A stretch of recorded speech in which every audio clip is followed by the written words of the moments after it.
South Africa was yesterday granted a $4.3 billion loan from the IMF, the single biggest allocation of emergency financing from the fund yet for a pandemic-hit country. The most industrialized country on the African continent has reported about 450,000 of the continent's 850,000 cases to date. South African government has to make certain commitments to get the emergency loan, such as reining in the ballooning fiscal deficit. The economy was already in a downward spiral before the pandemic and is expected to contract over 7% in 2020. Joining me live from South Africa to discuss this is Chris Hart, Executive Chairman, Impact Investment Africa, and former Chief Economist at the South African Standard Bank. Good morning to you, Chris. Thank you so much for joining us. So this is the biggest COVID-19 aid disbursement so far from the IMF to any country. Does the amount of money provided illustrate the scale of damage inflicted upon the South African economy? I think so.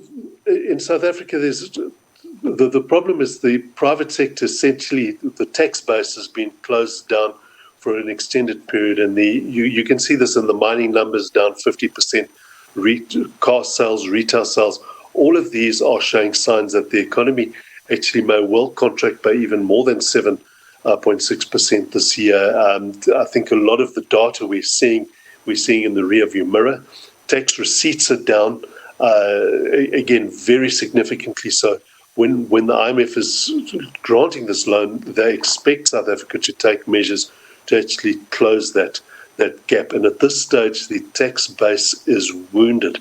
It was already struggling beforehand. In other words, there was already a factor of overtaxation where you could see evidence of what we call as the Laffer curve effect, is where raising taxes was not raising more tax take.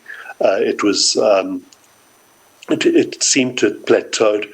The number of taxes are already fairly extensive in terms of how they can actually, raise more taxes, and that's going to be really the mountain to climb, is to keep the actual government budget deficit under control. We know it's already this first half of the year. It's going to look as though it's out of control, but as the economy comes back and as the lockdown is eased in stages, if the economy doesn't come back rapidly, we will have to see some cutbacks in the state sector, which, of course, at this stage hasn't seen any impact. Any civil servant, anybody working for the government sector, there's been no job losses there. Salary increases are going on as almost normal, and clearly that's a state of affairs that would have to actually be brought under control. The funding is probably an initial amount. We appreciate that it's the biggest single amount under COVID relief that has been allocated, but I have a feeling that this is the stopgap measure for the short term, and that there still is a need to get more funding later. This also comes on the back of the African Development Bank giving a 5 billion rand loan, that's a slightly less than $1 billion, and the call it the BRICS Development Bank also giving South Africa a loan last week. So that the combination takes it over about 100 billion. That's 100 billion rand in local currency terms, and the big problem that South Africa faces is that these are foreign loans. Up until now, South Africa has largely been able to fund its deficits internally, and the yield curve now really has got very, very steep, with longer-term money in excess of 10% compared to the short end of with the repo rate at 4%. It's an exceptionally steep yield curve, indicating that confidence in long-term foreign funding is not fully. The confidence needs to be restored, and we know that once the yield curve starts to flatten a bit. Thank you so much for that, Chris. You mentioned the amount of funding that's been received so far. I think we can have a chart here where we're looking at what you've just mentioned from the AFDB, from the IMF, and also I think South Africa is also still in talks with the World Bank. So while we look at that, I wanted to have you just reiterate that if you can, because I wanted to know how far. Yeah, there it is. So you've mentioned some of the funds that have been released. I guess in blue is what's the talks that are ongoing, where we're looking at South Africa is looking at getting some more funds from the World Bank and as well as the New Development Bank, the NDB as well. So you're saying that with all that's been received, this essentially is just a short-term stopgap, just to repeat what you just said, and it doesn't go far enough. Because my question was going to be, how far does this go in helping the situation? You're saying it's 100 billion rand total is still not enough. No, exactly. We need to appreciate that ahead of the crisis, the South African budget was already in a distressed deficit position. In other words, we'd been downgraded already, been able to get the budget deficit under control. And these are under normal circumstances, partly because government expenditure is not really fully under control and the tax base is in fact exhausted. Then we announce a 500 billion rand stimulus package, which is unfunded. Some of the funding, they might say, is being reallocation of existing resources, but effectively you've got an enormous amount that was unfunded. Probably 300 to 400 billion of that was unfunded. This actually funds about 100 billion of it. If they can't fund the other bits, then the 500 billion in stimulus package is really just talk. It'll be much less. And of course, the South African economy is in much more distress than than we led to believe, because the lockdown has been so prolonged and it's been quite draconian as well, especially with whole industry shut down.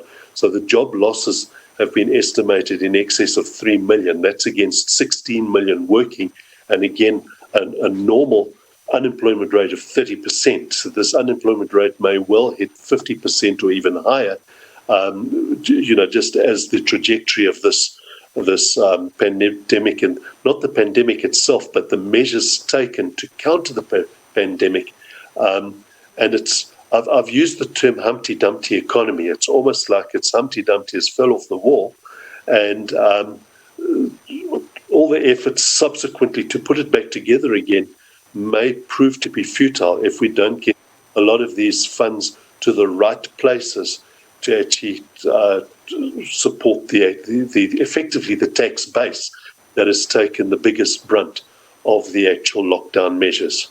Thank you for that. Okay, so I want to zero in on what you just said about making sure the funds get to the right place. I want to ask you about theft, the possibility of theft. We have a tweet from you where you were responding to a warning from Finance Minister Tito Mboweni about the possibility of theft of COVID-19 relief funds. Is that a real threat? Yeah, there's the tweet. You said, watch this space. Mboweni warns of consequences of theft of COVID-19 relief funds. Already a problem is seen. It says, fortunately, you also said, fortunately, we can be absolutely confident that the IMF funds will be deployed in a scrupulously pristine process devoid of corruption. So, two things. Is the threat of theft of relief funds, that's actually a real threat in South Africa?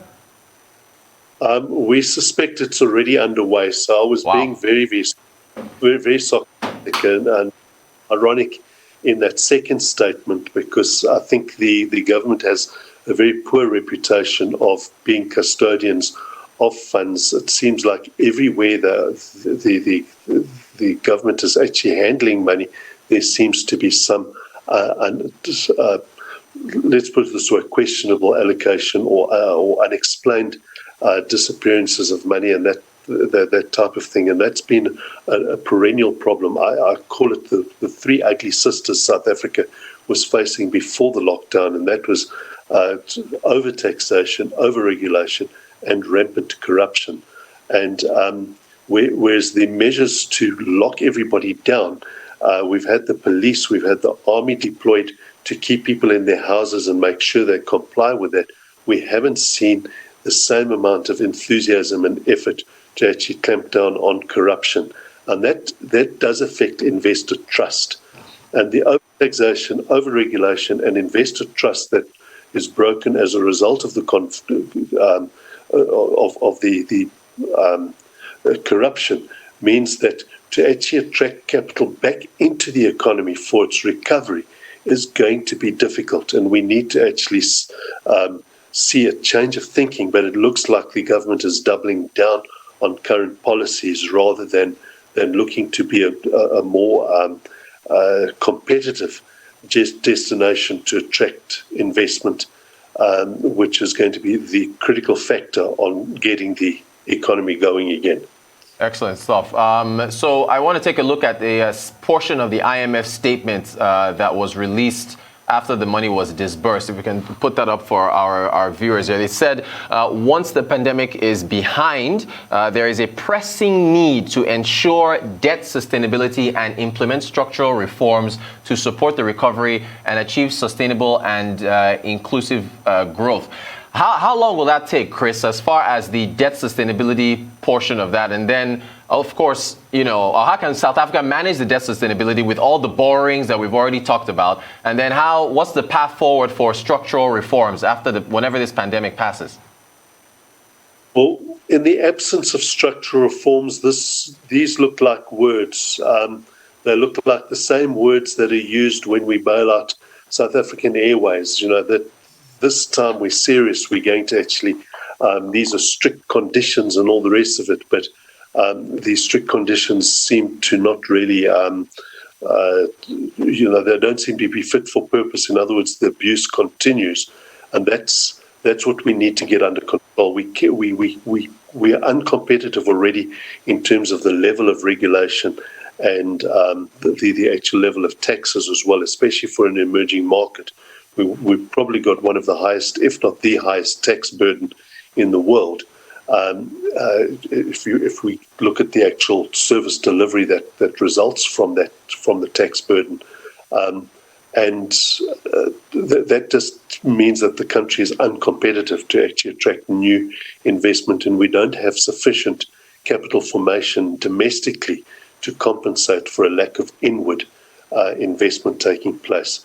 And so where the headache comes with these bailouts is that we now have to start servicing debt that is now in foreign denominated currency instead of locally raised debt, which is South Africa's really strong position as far as its debt was concerned. Most of it was sitting in local rand denominated instruments. Now we're getting effectively an increase in dollar denominated debt. If the rand weakens from here, we're going to have a big servicing problem and a pressure on the balance of payments, which is already, you could say, under pressure because we are running almost a perennial structural external deficit. Thank you for that. I want to quickly touched on South African Airways, but I wanted to ask you about Eskom. There's a report yesterday, I think a statement put out by Eskom about 6th-generation units tripping off. Was this a stark reminder that Eskom is still a major issue facing South Africa? We haven't talked about it much during COVID-19, but I mean, Eskom is still there, yes? Well, I have a feeling that the Eskom problem is still deteriorating because the economy is still operating at very, very subdued levels, and we're getting load shedding back. And that means that there's a serious functionality problem at Eskom. In other words, the years of abuse of the equipment through lack of maintenance and mismanagement and corruption basically has caught up on the utility, and the actual utility doesn't seem to be fit for purpose anymore because it's just not meeting the needs of the economy. Eskom itself has raised debt, and again, that debt was supposed to be under very strict conditions, etc. And it doesn't appear as though those conditions actually protected ultimately the taxpayer, which is going to have to bail Eskom out again and again. We can't do without Eskom. We can pay, but not. All right, Chris Hart, Executive Chairman, Impact Investment Africa. Thank you so much for joining us to talk about South Africa and the $4.3 billion aid that they received from IMF and what it means for the economy.